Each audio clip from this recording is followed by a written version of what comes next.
নমস্কার, আমি দেবর্ণা Haldar. Day story চ্যানেলে আপনাদের সবাইকে স্বাগত জানাই। এই ভানগড় বিষয়ে আরও একটি গল্প প্রচলিত আছে, যা বেশি জনপ্রিয়। এই গল্পটি রাজকুমারী রত্নাবতীকে নিয়ে। রাজকুমারী রত্নাবতী ছিলেন খুবই সুন্দরী।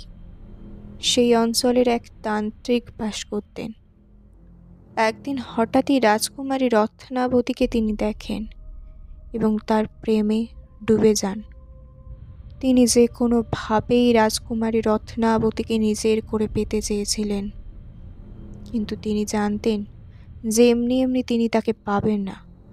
তাই সে তার নিজের পন্থাতেই কাজ হাসিল করতে চেয়েছিল। তাই তিনি জাদু দিয়ে এক সুগন্ধি তৈরি করেন। এই সুগন্ধি যে মাখবে সে ওই জ্যোতিষীর প্রতি আকর্ষিত হবে। তার উদ্দেশ্য ছিল এই সুগন্ধিটি রাজকুমারীর এক দাসীকে দিয়ে তার গায়ে ছড়িয়ে দেওয়া, ফলে কাজটা আরও সহজ হয়ে যাবে। তার পরিকল্পনা মতোই দাসীটি রাজকুমারীর কাছে অবধি সেই সুগন্ধিটি পৌঁছে দিয়েছিল, কিন্তু তা ব্যবহারের আগেই রাজকুমারী জানতে পেরে যান এবং প্রচণ্ড রেগে গিয়ে ওই সুগন্ধির বোতলটিকে জানলা দিয়ে ছুঁড়ে ফেলে দেন, যা কিনা এক পাথরের উপর গিয়ে পড়ে। ফলে পাথরটি জাগ্রত হয়ে ওঠে এবং সেই বিশাল পাথরটি গড়িয়ে গিয়ে সেই জাদুকরের গায়ের ওপর ওঠে। ফলে সে মারা যায়, কিন্তু মৃত্যুর আগে সে অভিশাপ দেয় যে এই ভানগড় শীঘ্রই ধ্বংস হয়ে যাবে এবং কেউ এই সীমানার মধ্যে থাকতে পারবে না।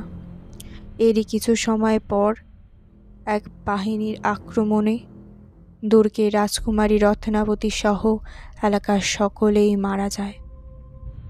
এই ভানগড়কে কেন্দ্র করে এই দুটি কাহিনী মূলত চালু আছে।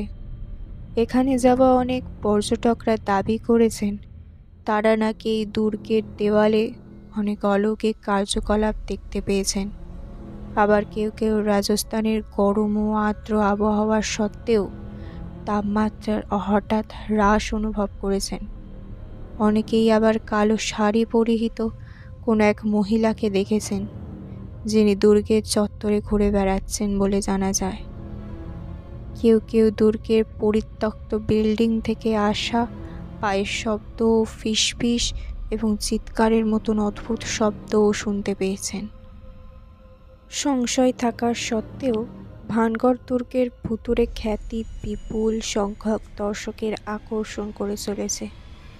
অনেক লোক অলৌকিক কিছু অনুভব করার আশায় দুর্গ পরিদর্শন করে, অন্যরা কেবল দুর্গের সমৃদ্ধি, ইতিহাস ও স্থাপত্যের প্রতি আকৃষ্ট হন।